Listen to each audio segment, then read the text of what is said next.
Hello and welcome to the Special Moves podcast. This is episode 131. My name is Mike Williams. These guys are Jake Kolkowski and Liam McKelvey. Hello. Hi.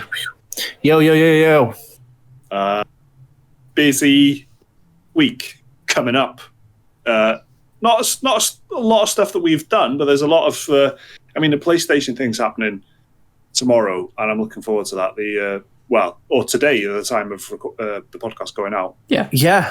PlayStation State of Play? Is that Play. Yeah. State of Play about Deathloop specifically, and a few other things thrown in there for good measure. So we'll talk about that. There's a couple of little releases. There's some Total War DLC happening, which I'm looking forward to. We've had some good emails coming in again this week. Please keep sending them in. It's dearspecialmoves@gmail.com. Anything you want to talk about, anything you want us to talk about, anything you want to bring up. And to the people that DM me saying nice things about, especially other people in this podcast, the other two, why don't you just email that instead? You know what I mean? It's nice to have a DM from people who listen, but just email it instead.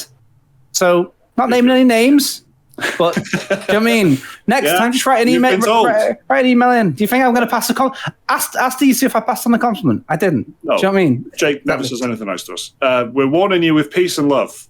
Email on the only.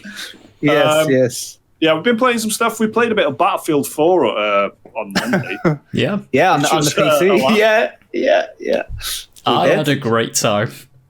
Yeah, so did I. I was like, afterwards, I was like, I actually want to just keep playing that. And, the next day, I was thinking about it, and it was a good time. I'd definitely play that again. Yeah. In the warm up to Battlefield 2042. I'll take that. 42. Yeah, it would be right. 19 or 43. Is it? Ooh, silly name, isn't it? I think it's 2. I think it is 42. It's 2042. It is. Yeah, it is. So yeah, because 4 reasons to be excited and 2 to be worried. Thanks, Tom's Guide Italy. So I think that I had played this before, and I had told people I have vague memories of playing it before. Turns out I didn't. It was Battlefield 3 that I played. You know, the one with the Metro map. Yeah. So I'd never played this until. So it was a rocky start because I getting kicked by this thing called Punk Buster, and I am aware that I am indeed the punk. Yeah, but I didn't deserve it. I had to install something separately on some separate website. Then when we got into it, you know what? It was pretty good. Now, my only experience of Battlefield is 1 and 5, which when you got the M1 Garand and you're throwing bandages to each other and stuff. Yeah. So this one was a bit different because I like to play as a medic, and it's not really got its own class. It's assault. Mm-hmm. So it's a bit different. There's a speed and intensity to when you go to that modern setting as well that you just and to be honest, the complexity as well, because the attachments and stuff just completely change the weapons. Yeah, what are they in the old ones? A bayonet. Well, pretty much. You get a little iron crosshair thing which you can put on certain weapons. That's it. Yeah, and a scope obviously as well, but it's like deliberately kind of dirty, and it doesn't really. So, there's like a laser sight type of crosshair that you can put on your assault rifles and stuff in Battlefield 5, which is kind of deliberately dirty, and it doesn't really help that much. Yeah, but it's completely different in Battlefield 4. It's like all the gadgets and all the weapons and huge array of stuff that you can bring into the level, and it feels like you're always unlocking stuff. It's quite good to get that again. Like I haven't really played through a multiplayer game I can remember where it had that like COD, that Call of Duty 4 Modern Warfare, like constantly unlocking stuff. Apart from COD. So Battlefield 4 was really good, and it was awkward to get going, and there's really small quality of life things, like we were in a squad in the main menu, but then we were joining games and Liam was on a fucking different team, and it's all a bit clunky, and you kind of forget how much better these games are becoming, smoothing things over, making sure you don't have to think too much about getting into games together on the same team, identifying who your squad mates are easily and stuff. That's one thing that Battlefield 5 does pretty well. Yeah, it's good to see how that translates now. At least I've got a direct comparison, and the reason I'm bringing that up is because there's like been a kind of a resurgence of people playing it, and I assume there will be a lot of people who are probably in the same boat as me, where they probably got in maybe the last Battlefield or the one before, or maybe even as recent as when they added Battlefield to Game Pass. Because to be honest, like, a lot of people would COD will be their game. It's like people who play FIFA don't tend to go and buy PES. So it could be like that. So I played Battlefield 4 like a few months ago, and I played on PC, and it was just the most. I was just getting absolutely annihilated by Germans, and they were just so good, and they were just they own the servers, don't they? They own the servers. The Germans dominate the old Battlefield scene, but it was fucking really hard and not as much fun as it was the other night. So I'm assuming there's more people like us just kind of flooding the game now, even on PC, which is a more kind of hardcore platform. I'd still probably prefer to play Battlefield on the console, actually, but. Because it's more laid back and it's more children to slaughter compared to 47-year-old Germans with absolutely nothing to lose. They've lost all their hair. Exactly. But there's an intensity on PC which I could probably do without. But no, that was fun. Battlefield 4 was fun. I play a bit more of that though. Yeah, it was. So that was I guess it's time to come clean with the people listening to the podcast. We did play another game a couple of weeks ago, but I think we collectively wiped it from our minds. We suppressed it. We jumped into Baldur's. No, it's not Baldur's Gate. Is it? It's just called Dungeons and Dragons: Dark Alliance. That's what it's called. Yeah, that one. And we played that together on the Game Pass. And I'll tell you what. Yeah, I think we did about 90 minutes before we uninstalled it, but in case you've not played it yet, I don't know. It's like a PSA. But it's worth having a look at the gameplay on YouTube, so you can go. It can't be that bad, can it? Well, we're here to tell you that it is what it looks like on YouTube. Yeah. That's for sure. Yeah. Well, our opinions might be outdated, and I'm assuming they would have been patching it and stuff. But we played it a couple of days after it came out, and reviews are terrible for it, aren't they? Like getting pretty slated, but there's like one or two that are praising it.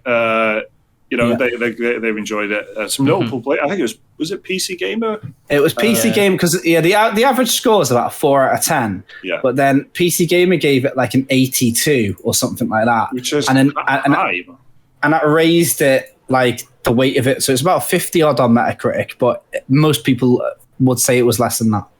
Yeah, I mean, Liam, what can you explain what we did and what is the game?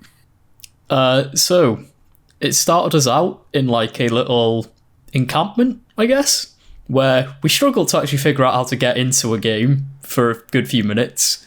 Having to go through all the stuff at like making sure we were all friends on Xbox Live, and then joining parties, and then inviting to parties. Once we got through all that, threw us in an encampment. Straight away, it's like tutorial. Here's some gear. Get better gear. How to get rarer gear. It gives you all this stuff, but to actually get it in your inventory, you have to open a treasure chest that's just randomly in the middle of the camp. But anyway, so you go over to like a big map. You pick which bit you want to go to, and then after that, instead of just loading you in, you have to wander on over to a portal. You have to wait until everyone's on the portal, then it'll take you to a level. And then it threw us into a level with a lot of goblins who just sort of stood there and looked at us and didn't really do a lot. That was like a massive kind of red flag. So basically what Liam's describing there is quite close to Warhammer Vermintide, if you've played that. It's a really similar setup to that game. And it's an action kind of RPG, I guess, beyond that, isn't it? And just progression and stuff and getting loot and all that. But yeah, the enemies are terrible. Like that was the first thing that kind of really makes you turn your nose. What's the expression? Turn your nose up. Turn my nose to it, against it, away. I don't know. I didn't like it anyway. There was those enemies. The way that I kept saying it, but right, the enemies were shit. Like they didn't want to attack you. They were popping out of the ground and were just like static objects a lot of the time, until they were kind of eventually provoked into flailing around and then dying. I don't think none of us actually got hit in that first level, did we? No. And you know, we only played like 90 minutes, but I mean, we played 3 levels. Play anymore, to be honest. And every time we played a level, we turned the difficulty up, didn't we? Yeah. Yeah. We played on the hardest. There's like dwarves who are a bit tougher, and they were the worst. You were just like, I was playing as Drizzt or whatever he's called. It was meant to be some accurate. He's meant to be some really fast melee character. Yeah. But there's these dwarfs who, whenever I would dodge to the side of them, the wind-up on their attack animation was so long and delayed that by the time my dodge finished, their attack would hit me anyway, and they did a lot of damage. I got downed by those dwarfs about 6 times in one level. Yeah, and they take a lot of damage. Yeah, and they could like negate all damage I was doing to them, so it wasn't exactly fun. But I think the worst kind of offense in it is just the kind of pacing of the enemies, where you compare it to Vermintide or Left 4 Dead or something, where especially Left 4 Dead, where you just feel overwhelmed, like you'll be kind of wandering through and you won't see anything, and you'll be overwhelmed by like a horde, and it'll feel dramatic, and it'll kind of, in Left 4 Dead famously they had that like game AI director, didn't they, that kind of changed up the way the enemies would come at you and the special enemies and stuff. It really needed some more thought into that, into the pacing of the enemies, because it's the same. It's just like a flat kind of, you wander into a room, there's like 2 or 3 enemies and you kill them. And they're standing there, you kill them. There's another room, same again. There's just no intensity or no kind of speed or drama to how the enemies come at you. It's just like a very even smattering of enemies throughout the level. Yeah. In groups of like 3 or 4. I don't know. Did you guys feel it as well? But did it feel like there was a delay on every action or hit you were doing?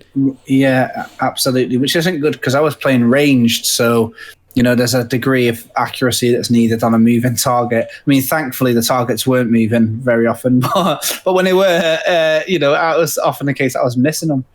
But yeah, and because I had that distance from them, I don't know if like their aggressive AI behavior was like based on like proximity or something, but like, I mean, you guys could watch on as I just absolutely peppered the enemies with arrows for them to do absolutely nothing. So it didn't seem to be like their AI would kick in after they were damaged or like woken up. They were just staying still.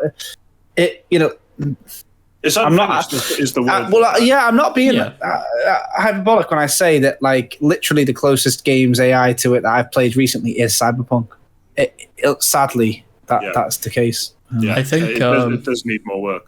Yeah, Dark Alliance, I think, would have benefited from maybe being in early access. Because if you think like something like Deep Rock Galactic, that was in early access for a while, and it came out all the better for it. Yeah, I really enjoyed that, didn't we? Yeah, exactly. And then that launched into great success. So it's just so weird to see such a blight on their published work. Like I'm on their Steam page right now, and it's like the games that they have before them are Daggerdale, Baldur's Gate 1 and Baldur's Gate 2, and then they've got this, which is like honestly nowhere close to the quality. It's like Valheim launched 12 million% more complete, and I don't know, I don't think I'm ever going to go back to it. They would have to announce the most mad shit ever to it for me to even consider. I think the kind of actual, the levels and stuff, you could see that if they spent a bit more time on the levels, it could be pretty cool. And if they spent time on some of the character designs and stuff, it's hard to not be generic when you're in that genre now, especially when you're Dungeons and Dragons, because of what it is. It just kind of, that's what I mean. That's why generic when it is, Yeah, and I almost want to give them no props for that. Like, they might have some iconic character models and some iconic locations, but that's all just from D&D lore. So they haven't even done that. They've just literally played to type. So you're right. So like all of the things that I liked about the game, I think I didn't really like about the game. I just liked about the lore or like the setting from something else. So like what the game did as a game, I don't think it was a good game. Like, you know, no, it's hard to not feel like a knockoff of Vermintide and, you know, a load of elements of other games coming in. Yeah, which ironically, how many things feel like a rip off of Dungeons and Dragons? Yeah, well, exactly. You know, I think the thing with time, it could possibly be good. You know, maybe it can pull a Warframe or something where it starts out a bit sort of meh. Well, I know some people have my head for even saying Warframe started out a bit meh, but you know what I'm trying to say. Like over time, that game found its true potential, sort of thing. Yeah, with exactly. Updates, maybe that can happen with Dark Alliance, but they've got a long way to go, I think. Yeah, I mean, we love co-op games, don't we? So I'm not. I wouldn't. At the moment, it doesn't seem like we'd ever play again. But you know, you never know what happens. You never know how companies approach these games. And like Liam said, maybe if it's anything like the rest of the Wizards of the Coast games, I can tell you right now, they'll just can it like they did with Magic Arena, which they've just killed. Yeah. You know, who knows? I hope it's getting, you know, like Godfall's taking another crack at it, isn't it? You know, can you remember Godfall? They're launching on PS4 now. So they're going down a generation in hopes of getting people to play that again, and they fixed a lot of their issues. So if it's something like that, where it has like a soft relaunch, maybe around Christmas or something like that, then yeah. But at the moment, like, I wouldn't even bother installing it, to be honest. It's difficult, you know, because Cyberpunk being the most high-profile one, that seems really like, you know, the tide of at least like games media opinion is very much against it, because when patches come out and stuff for Cyberpunk, you know, the most recent patch, you know, a huge patch notes full of lists and lists and lists of things that are kind of minor improvements, but then the headlines it gets are like, you know, saying, well, this isn't really doing anything, and they're fighting an uphill struggle and all this kind of thing, which is really, you know, CD Projekt are in a tough position. It's, you know, No Man's Sky was like remarkable for how successful it was. It's not easy to do that, and No Man's Sky was because of the type of game it was, it probably lended itself more to having a massive kind of, you know, any change they make to No Man's Sky changes the entire game. That's not true for all games, especially, you know, things like Cyberpunk. And then, so I don't know. Who knows? Maybe they can do it with Dark Alliance. Maybe they don't want to do it, like Jake said. But yeah. So that's what we've been playing. There's been some news, quite a lot of news actually, as well. Switch was quite a major announcement, I guess. A new Switch hardware, the Nintendo OLED, the Nintendo Switch with an OLED screen is coming. I mean, I'm really disappointed that this isn't a more powerful machine. I think Nintendo have been on a bit too much of a hot streak lately. They need to remind everybody that they are incapable of giving the people what they want until they are capable. Like, it's so up and down with them. They don't give a shit. You know what I mean? Suck on this WarioWare and shut up. So, you know what? Like, so what is this? What's it called? Is it just called Nintendo Switch OLED? It's Nintendo Switch, open bracket, OLED model, close bracket. That's what it's called. You shall not continue. Remix. OLED is way better than that. So I think the three features that it boasts. Well, there's four main features from what I remember. There's 64 gig of memory rather than 32. You got an OLED screen. Mm-hmm. You get a wide stand for it. You know, like if you want to put it like a photo frame. Yeah. And when you want to put it on your desk. This is one that I was like laughing at, but like I've seen people like streamers unironically saying that this is a great feature. It's got an Ethernet cable port in it, whatever. Like, so you can stream off it a bit more consistently. Because apparently the Wi-Fi card in it is shit and inconsistent. So if you've got that connect to your your fucking capture card, and then that's going into your computer. I was just saying, I think it's the first Nintendo console to ever have an Ethernet port. Like, ever. But I think it's the first Nintendo Switch to have a wide stand and an OLED screen. Like, you know what I mean? So I'm not like saying it's not impressive at all. Yeah, but you're right. Yeah, what the point is obviously that PlayStation 2 had one. And 3 and 4. So that's what you're saying, right, Liam? Like, they've Xbox have had them since the very first Xbox, or like a modem at least. So we were kind of hoping for, I'm saying we, but I just mean, the collective people, the gamers, nerds were hoping for a Switch Pro, weren't they? A Switch Pro was the thing that we wanted. I think everyone I've spoken to about the Switch or SWOLED, yes. I'll try and make it work. Everyone I've spoke to has been like, it's disappointing. Yeah, it's. I think the idea of having a more powerful thing is but then it makes sense, doesn't it? Like, they haven't really done that. Like, the performance is not something that they really improve, is it? Like, correct me if I'm wrong, but they make bigger screens. They did on they had the Nintendo 3DS, then they had the 3DS XL, then they had the 2DS, and then they brought out the new Nintendo 3DS, which had a significant bump in power. Okay, all right. Because it went from. So what was the time span between that and the first iteration? If I remember right, the first 3DS came out in 2011, I think. Did it? Yeah, and then the new 3DS came out in 2015, I think. But it went from being a dual core CPU to a quad core, and the graphics chip was a third more powerful, I think, something like that.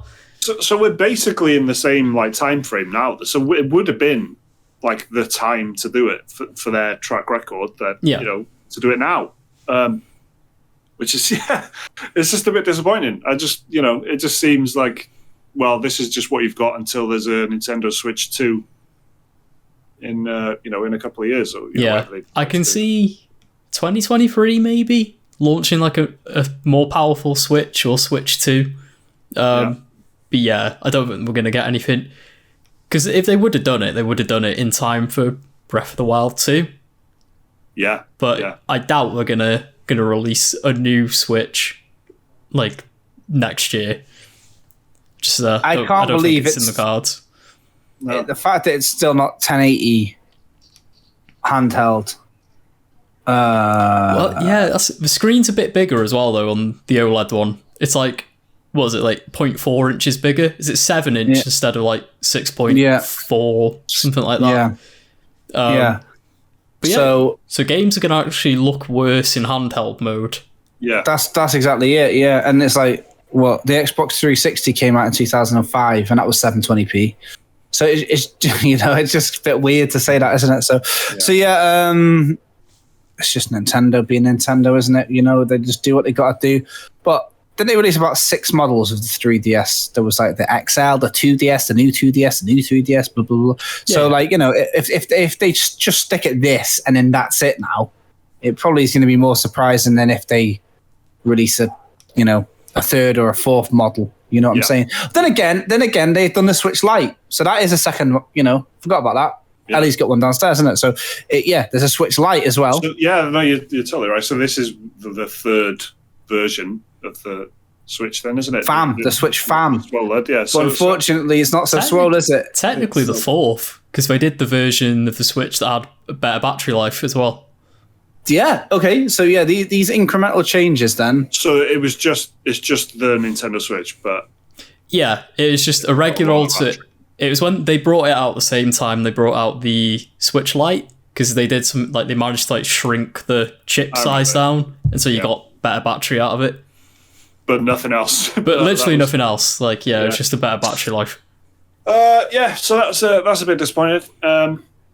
But I'm still, kind of adamant that it needs more power now. It really does, yeah. That's the thing. It's got better speakers as well, if you care for that. Yeah. For Mr. I play all my games on mute, I can tell you right now. Same, yeah. It's mute or headphones for me. Yeah. So, well done, Nintendo. Okay, so that's the SWOLED, and then the other bit of pretty significant news is Assassin's Creed is kind of going live service. In the most inevitable news ever, Assassin's Creed is, an annual franchise, or sometimes once every 2 years, as is the case currently, I think. So there's no Assassin's Creed this year.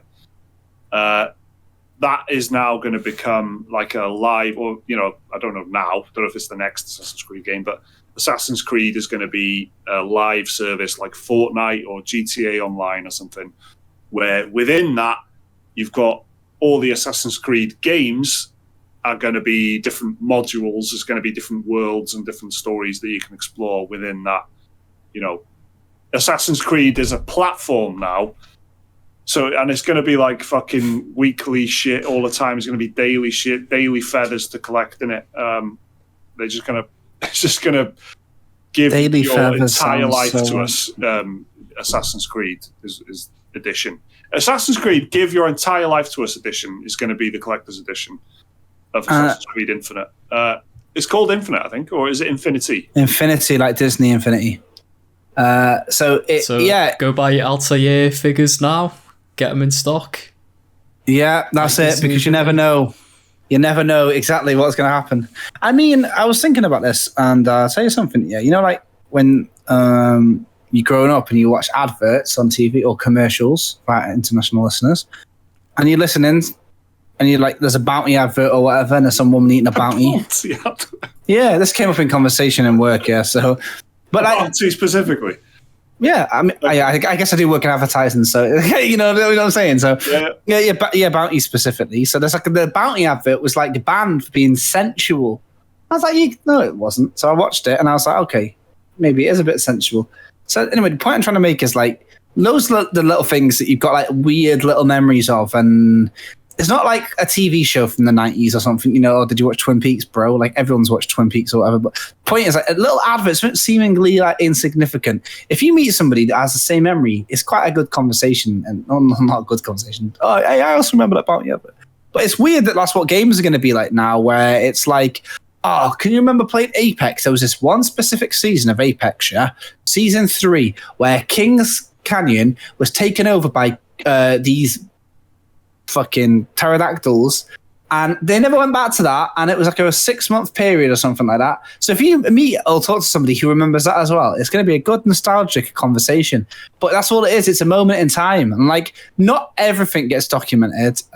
Well, maybe it does, especially with content creators these days. But I just find it kind of mad that like these games won't be able to be played as is. But it's not like World of Warcraft, where it's like there's like OG and I'm Burning Crusade or whatever, which go on for like months and years and years. This is literally like, this could be like 3 weeks. There could be this one-off gimmick for like 3 weeks. Of people. It's like we remember playing Destiny 2 when they had that fucking Osiris laser. Yeah. I was going to say Destiny. I was going to say the first Destiny, and because I really enjoyed Destiny, even at the beginning. But to go back to Destiny now as it is an overwhelming mess of numbers and pop-up screens telling me about the fucking trials of light or something that I don't know about and don't care about. It's an MMO thing.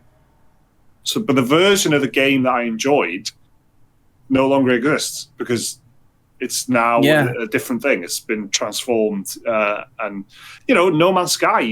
That's if you want to play No Man's Sky as it was originally. You need the disc version. Yeah, and put it in a PlayStation that isn't connected to the internet. Did you see this recently? This news story came out about Cyberpunk. Like, I'm so surprised it took this long. Someone just did that with Cyberpunk. They got a PlayStation 4 copy, and they put the game in, and they disconnected the internet, and they played it from disc. So the game went gold 2 months before it went out, right? 2 months. So... and because of COVID and whatnot, shipping took ages, didn't it? And they found loads, and I'm talking like you can go on the internet, there's like archives of it, of features that were taken out. The UI is completely different. I'm really surprised that took this long. Like, do you know what I'm saying? Yeah.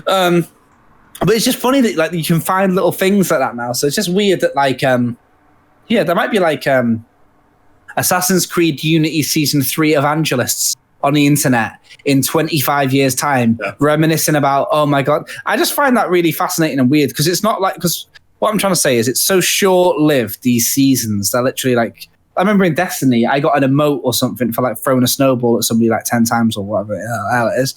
And I use it whenever I went into Destiny, I can use that emote. No one else can do it unless they were there at that time. So it's got this whole you had to be there vibe. And it's just kind of weird that Assassin's Creed's doing that now.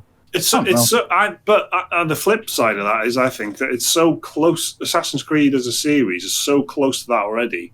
And Ubisoft is so, as a company, huge on live service games, the Division and all these other like experimental Rainbow ones Six. about Rainbow Six and the ones about snowboarding and shit, and they've got a car one, haven't they? And they've got a driving multiplayer thing, and they've got the club.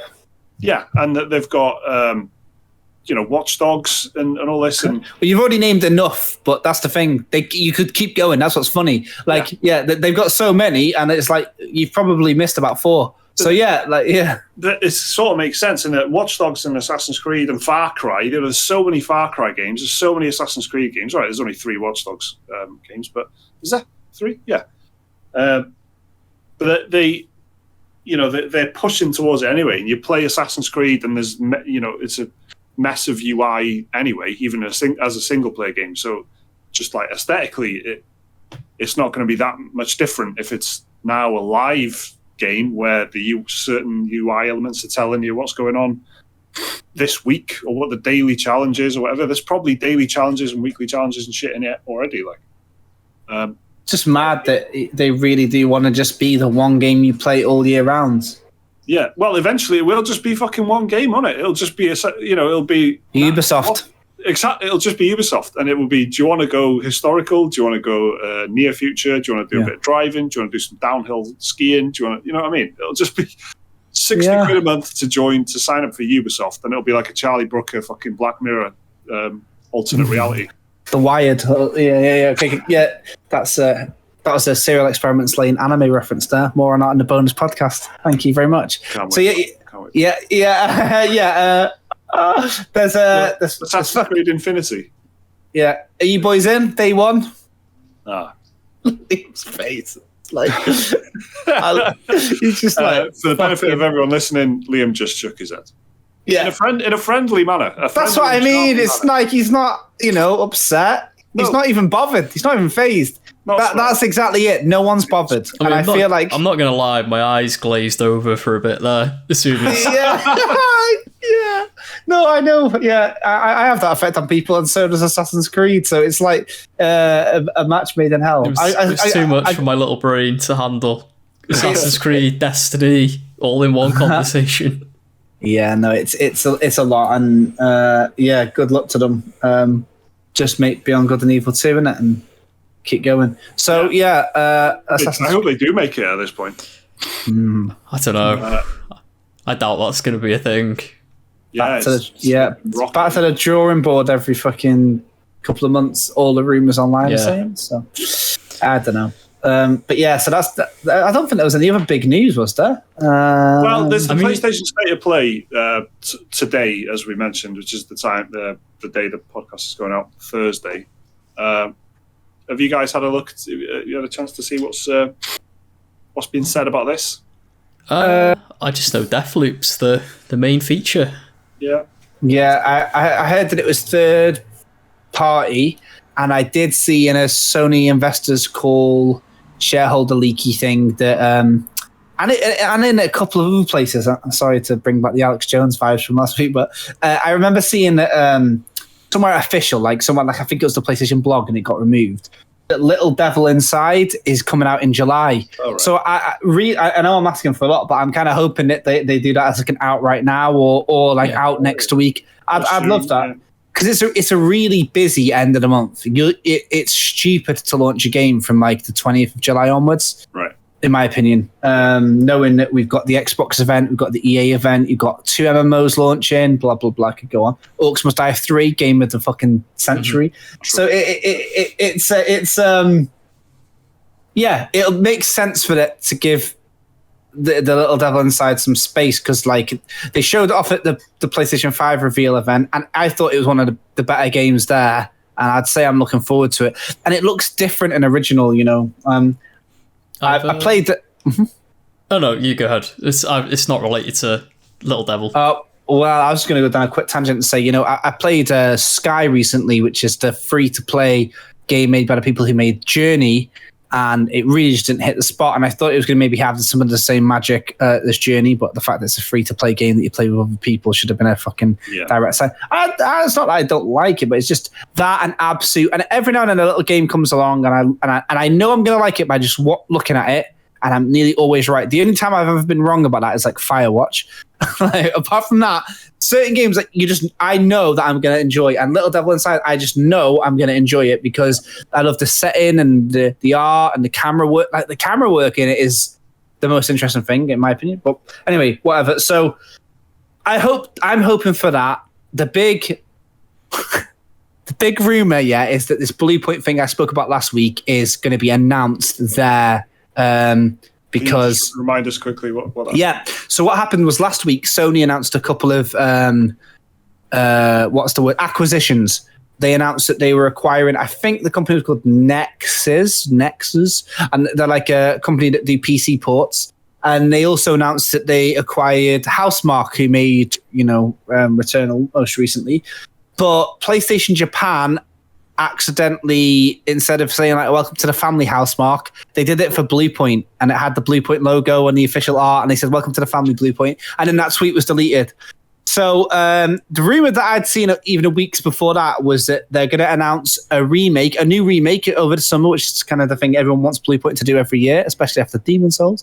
And it'll be announced at this thing as like a little cinematic with that thing exclusive to PlayStation 5. And then we've got them. So whether that's happening later in August when PlayStation do an event ultimately, or this, but I'd love that. And I'm down for anything because, I want PlayStation. I'm just like prodding them with a stick. Do something. Anything. Everyone else is Nintendo putting a fucking Ethernet cable in their stupid OLED Switch is more exciting than anything Sony's done in 2021. Do you know what I mean? So it's okay. It's a 30-minute show. It's a 30-minute show. 9 minutes of which is going to be Deathloop, as Liam said. So that's the Bethesda game as well, by the way, isn't it? Yeah. Which is an Xbox thing now, so that's confusing. They had Bethesda and Sony had like an exclusivity agreement in place for Deathloop and Ghostwire Tokyo before Microsoft came and threw $8 billion at them. Is it just me? I feel like I've seen the fuck out of this game already. Like I feel like I've seen 9 minutes of it already. I don't need to see another. I'm sure there's been a couple of like highly stylized cinematic trailers. Yeah. With people on rooftop shooting sniper rifles and whatever. I think it's been shown off. I think it's been shown off 3 times. Right. I'm pretty sure, from like a very small announcement to a bit of a deeper look, and then there was like a gameplay trailer with like some fucking Kaiser Chiefs shit, you know what I'm saying, over it. Yeah. And so Liam, what are you hopeful for or looking forward to? At this point, I don't really know. Without sounding like a broken record, I'm not going to repeat him again. Go on. No, I'm not going to. All right, okay. Doesn't want to jinx it. Maybe that's what scared them away last time. Maybe. I honestly, I don't know. Like, I don't know what third-party stuff I'd be excited for, to be honest. I saw some people theorizing online that maybe the new Call of Duty might show up, because I'm not saying I'm excited for it, but it was because they just gave away Black Ops 4 on PlayStation Plus, and then just before they announced Black Ops Cold War, they gave away Call of Duty World War 2 on PlayStation Plus. So I've seen some people like saying that might be a thing. Probably won't be, but maybe, who knows? But yeah, I genuinely I don't know. Like, third party could mean Square Enix, maybe more Final Fantasy 16. I don't know. Just anything on that would be good. That'd be silly, because Square Enix had a pretty, in my opinion, disappointing show at E3. But it's the sort of thing that happens. Like, you make the deal with the publisher, but they want all of the rights to show everything, and they end up getting all the good stuff. Like, so. And it was announced at the PlayStation 5 reveal. True that. Yeah, I think that. Sony have like nothing. Like, this is what Sony have got instead of an E3 show. So nothing they can do is going to come close to anything. assuming there isn't a further, first party one as well. Well, the way that the industry seems to be going is everyone's got a lot of weight on Gamescom. A lot of people are migrating there because footfall, in terms of people who are there in person, Gamescom's 5 times bigger than E3, yeah, and it's closer for everyone who's not in West Coast America to get to. And now it's got the attention of the media, and it's bigger in every sense. Like Jeff Keighley's even migrated there. Do you know what I mean? So that's his big thing, isn't it? Gamescom opening night live, and I know that he's like just absolutely going for it with that, like for the past couple of years and past 2 years, I think. Right. I swear we saw like Death Stranding there, like first bit of game or whatever. But yeah, so unless they start doing stuff in about August time, then yeah, this could be. Then again, August time's only next month. So I think a few PS5 upgrades are kind of due as well. Death Stranding, as you mentioned there, Jake. I said to you guys in a WhatsApp, that's one I'm waiting for. That's one of the PS5 games I would like to play right now. That's already been confirmed, isn't it? Director's cut only recently, Mike. Though, so it was like, yeah. I mean, but it's not out, is it? But I think you're waiting for it. Just that one, would be. That'd be first party, wouldn't it? Is it? Yeah, I think Sony own the IP. So they don't own the they don't own Kojima, but they own. Because no one does. No, you can't own that one.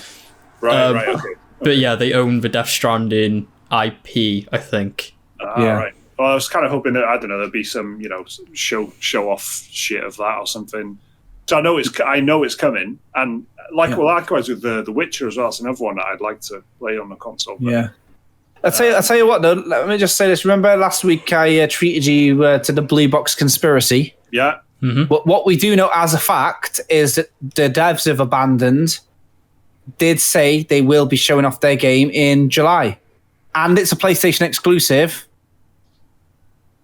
Maybe that. Do you know what I'm saying? So where if not that, where else? And the remember I told you about this like thing, and it like loads the trailer in real time, and it was like 2 gig download or whatever it was. That is that leaked. Remember? So I reckon we're expecting that. By the way, I got some breaking news. Do you want to tell you some breaking news? Yeah. All right.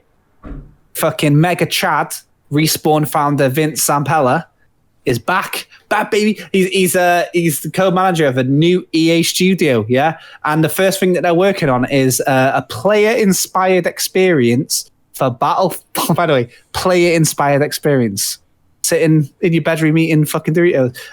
Experience for Battlefield 2042. Remember when Battlefield 2042 was like doing the rounds, and then they were saying, "No, we're gonna have a brand new experience." Well, it looks like if that's what they're talking about, it's Vince Zampella, who, by the way, in case you don't... What does that mean? A player-inspired experience? Player-inspired, yeah. Maybe a certain player has inspired him. A specific player. Yeah. I met Jeremy at PAX South in 2018. Yeah. No, but Vince Zampella, by the way, for those that don't know, is the guy pretty well known for doing a lot of good stuff on Call of Duty. Was it Modern Warfare 2?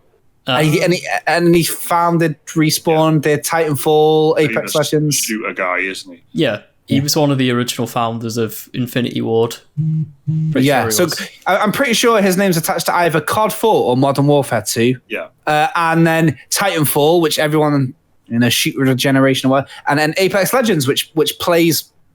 I think it had something to do with Star Wars Jedi Fallen Order too, but we'll just gloss over that.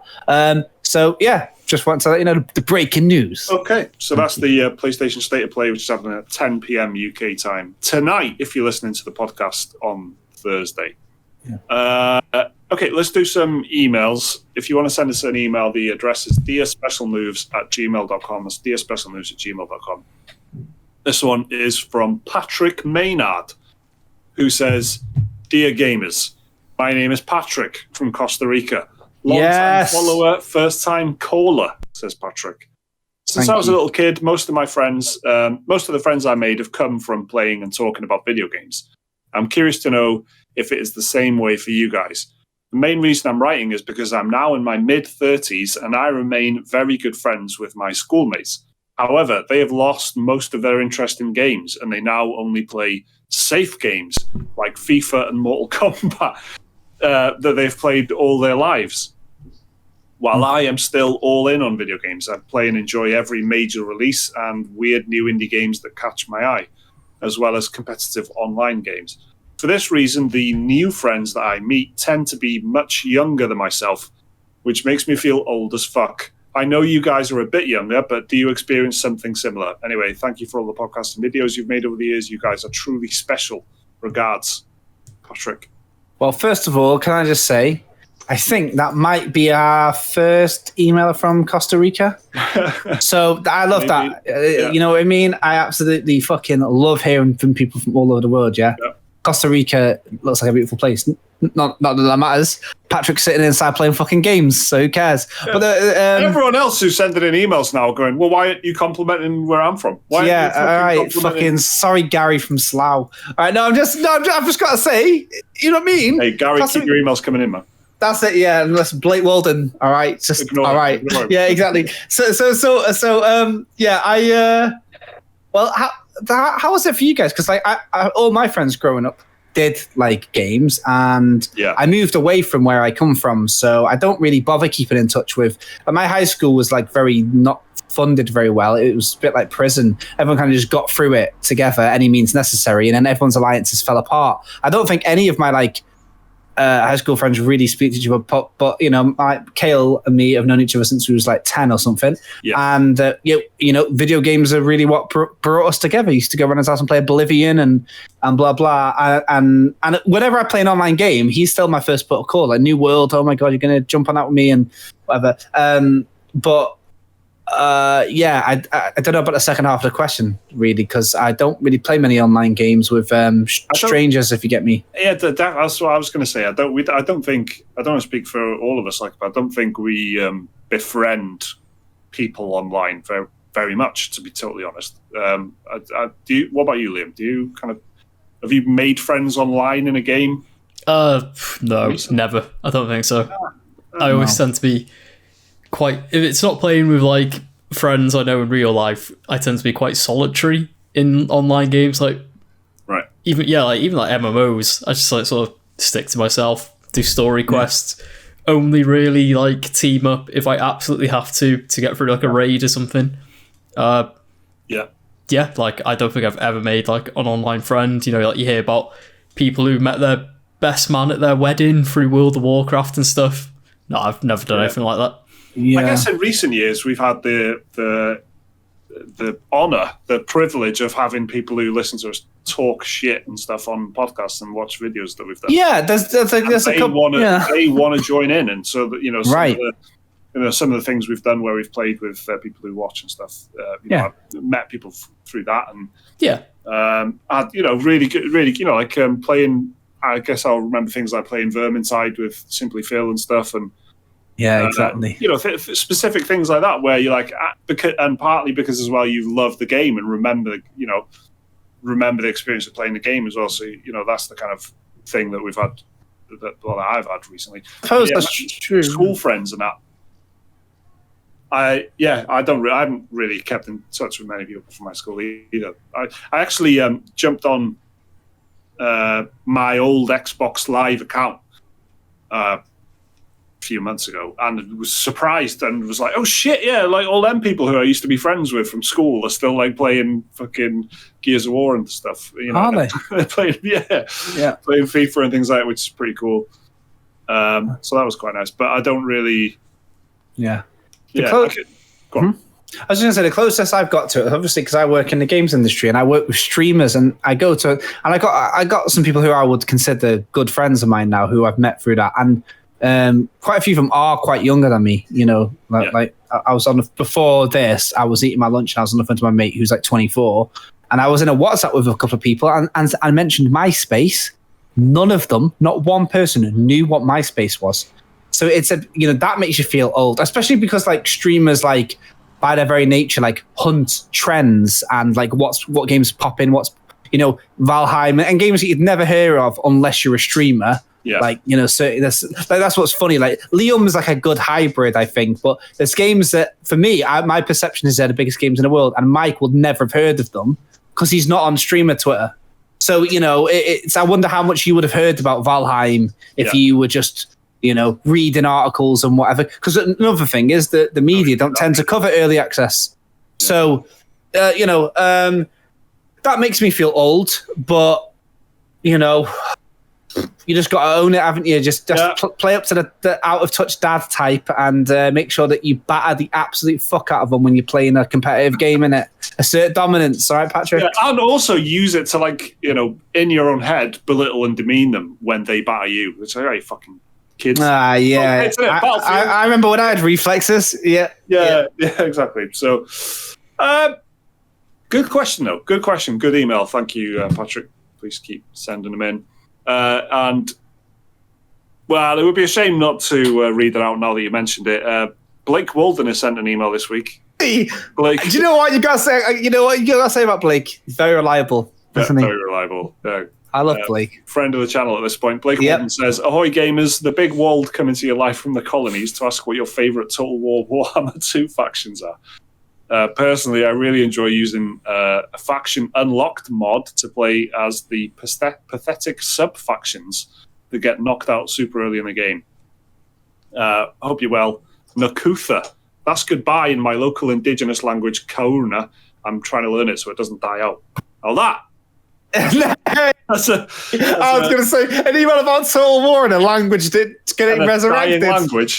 Yeah, carefully. Carefully worded there, Jake. See how exactly. Yeah. Thank you very, very much. As a first language Welshman, they way to my heart, Blake. Total War. Well, Liam, have you ever played Warhammer? Nope. No. It's 50-50 with Liam, because I can imagine he'd play it and it would be like No Man's Sky and he'd be like, I can see why people would like it. Or it would turn him into a fucking warlord, Yeah. I reckon 50-50.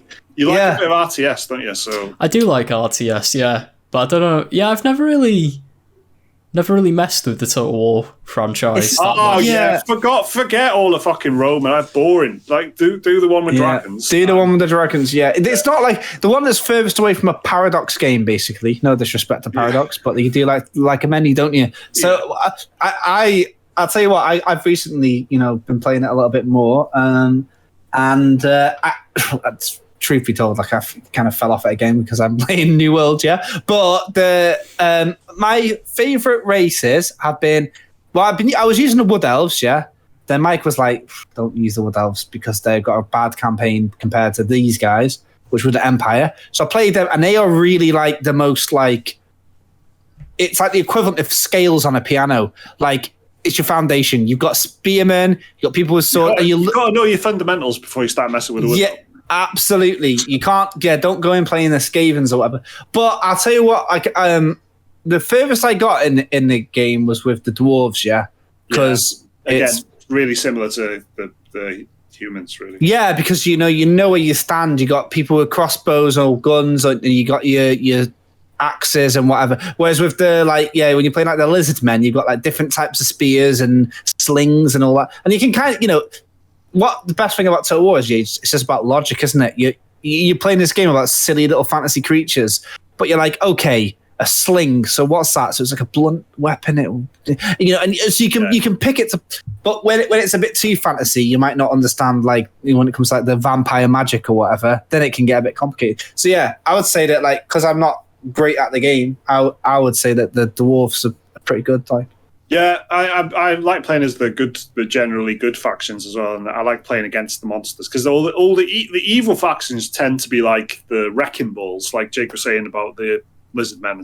Well, lizard men I think might be good, but certain factions are like wrecking balls, and you just send them forward, and they're supposed to mess things up. But other factions like the dwarves are like defensive.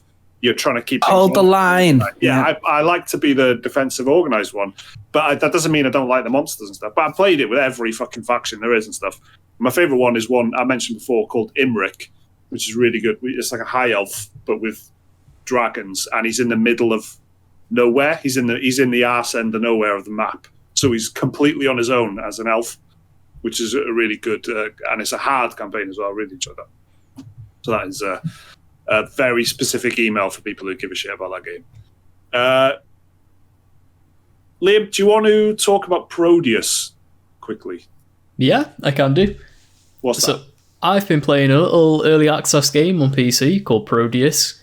It is I don't know what they call them, boomer shooters. I'm not sure why they call them boomer shooters. I've never heard that phrase before. But it's a term used to describe this like recent crop of like first person shooters that are paying tribute to the 90s FPS of old. Stuff like so it's for boomers as in old people. Maybe, yeah. But that's what it's got to be. It could be boom because there's a lot of explosions that go on in these games. So I'm not quite sure. I'll have to Google that. But yeah, it's like there's been a recent crop of games that are like throwbacks to, you know, Doom, Quake, Hexen, all them, like the old like stable like id Software games pretty much. It's been stuff like Dusk, a Medieval, what's the other one? There's another one, can't remember. Oh, Iron Maiden, I think it's called. Which is like a Duke Nukem throwback. But this one is called Prodeus. It's on Game Pass for PC, and it is pretty much if Doom 2016 if it looked like a PS1 game. So it's got this, the game like renders in like all modern technology, but then it's got like a PS1 low poly filter sort of thing put over it. And then it's all like sprite based. All the enemies are like 2D sprites, and the character and guns are all 2D sprites. And it looks really, really cool. And it's a very, very fast paced FPS. Probably got the most blood I've ever seen in a game, to be honest. Everything just explodes. One of the previews called it Blood Stravaganza. Yep, that's fair. That's fair.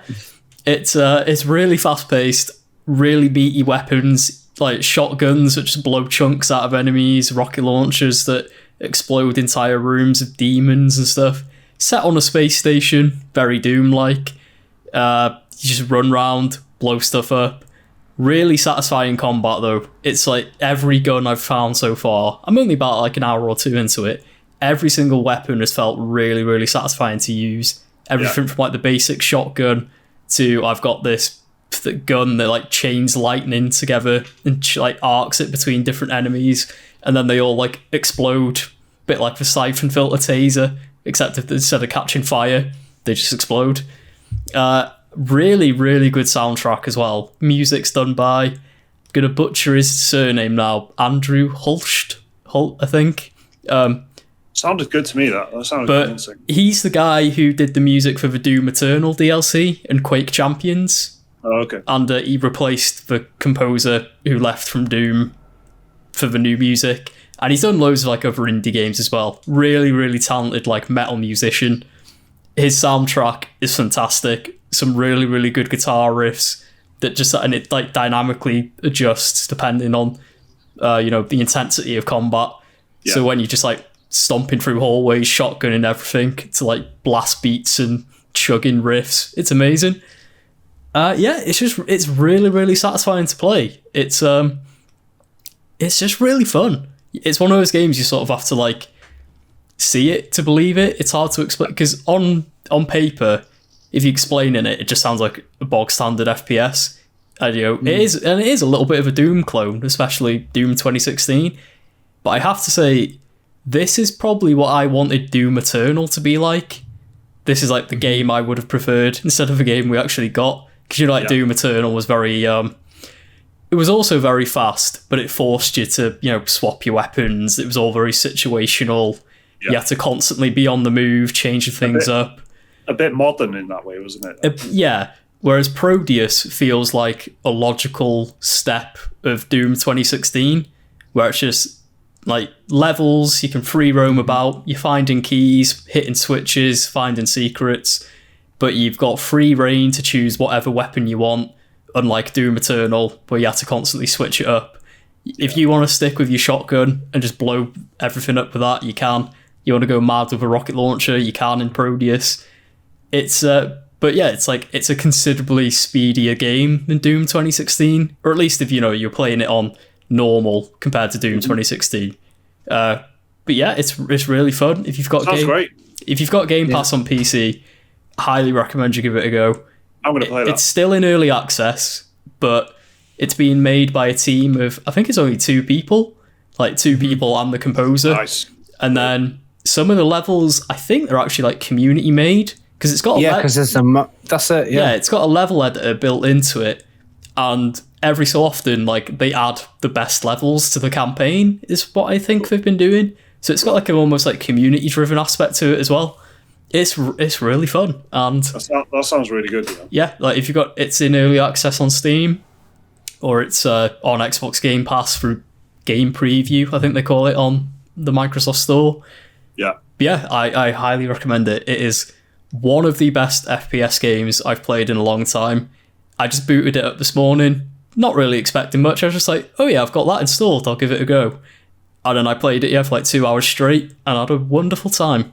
Amazing feeling that. Mm-hmm. Okay, that's really good. That's called Prodeus, yeah? Yep, that's the one. So I'll definitely play that.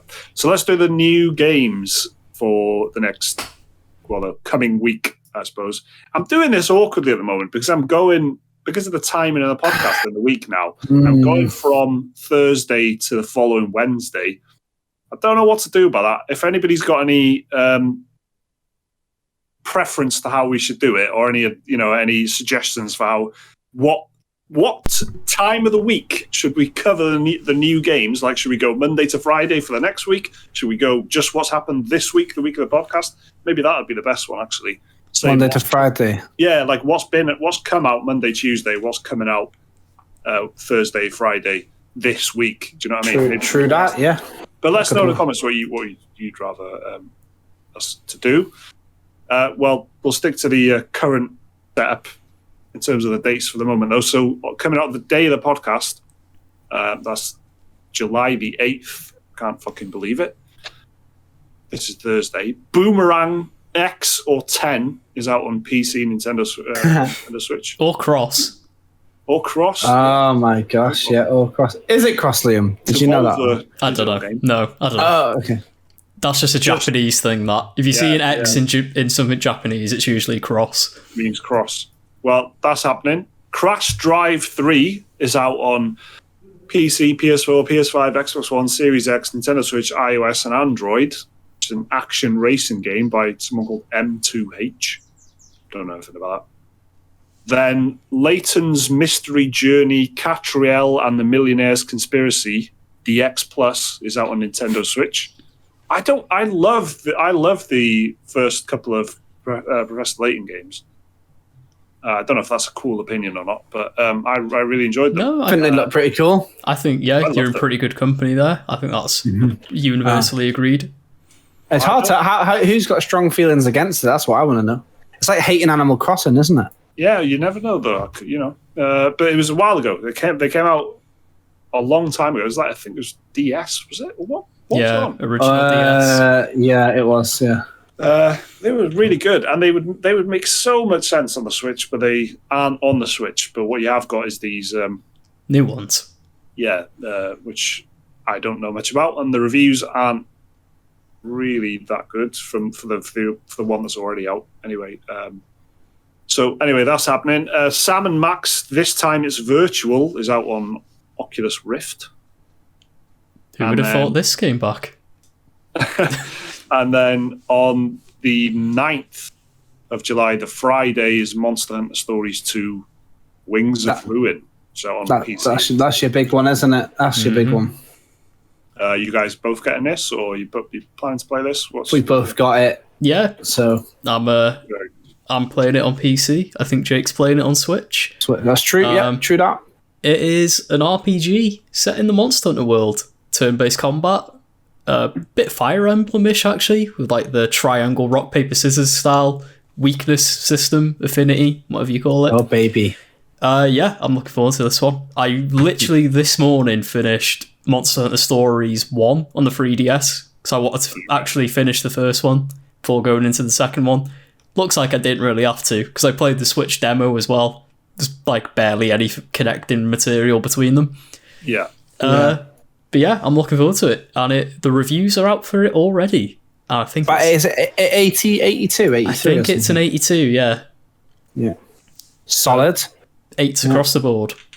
Yeah. And then on July the 14th, which is, I think, the Wednesday? Yeah, the Wednesday, Total War Warhammer 2, The Silence and the Fury DLC is out. which kind of I've been toting this one for a long time. Yeah. For some reason, I don't know. Actually, I feel like I've known about it for a while. Like, is it not? Did they show it off like a long time ago or something? Nah, the problem is all the DLC sounds the same. So it's like right. Okay. Right? Yeah. So there's always like two lords, and so this one reworks the Beastmen faction, which are a bit lame at the moment. But all the reworks that they've done, factions have been really good. So hopefully this is the one with the chameleon, isn't it? The chameleon-looking lizard man. Yeah, and then the Beastmen, and then yeah. And then there's a new free. They do like free downloadable content as well at the same time, which adds a new dwarf lord and stuff. So that's all good. Did for they people who give a shit about Total War. So is that an end to Total War? The big DLC, surely, with Total War Warhammer 3 being announced and on the way sometime this year. This will be the last one, I reckon. Yeah, that's it. Yeah, sorry, that's the story that they're going with. Total War Warhammer is the last DLC, so last chance to dance, Mike. Basically. So that's it. One of the fucking best games I've ever played in my entire life. So thanks for listening and for watching the Special Moves podcast. That was episode 131. We're going to record a quick Patreon bonus podcast, as we always do. Every single time we do a podcast, we do a further kind of off-topic discussion for about 30 minutes afterwards. So if you're a Patreon supporter, if you're a patron, check out the Patreon page and you can listen to that as well and watch that as well every single week. Remember, keep your emails coming into dearspecialmoves@gmail.com. We'll see you soon. Bye-bye.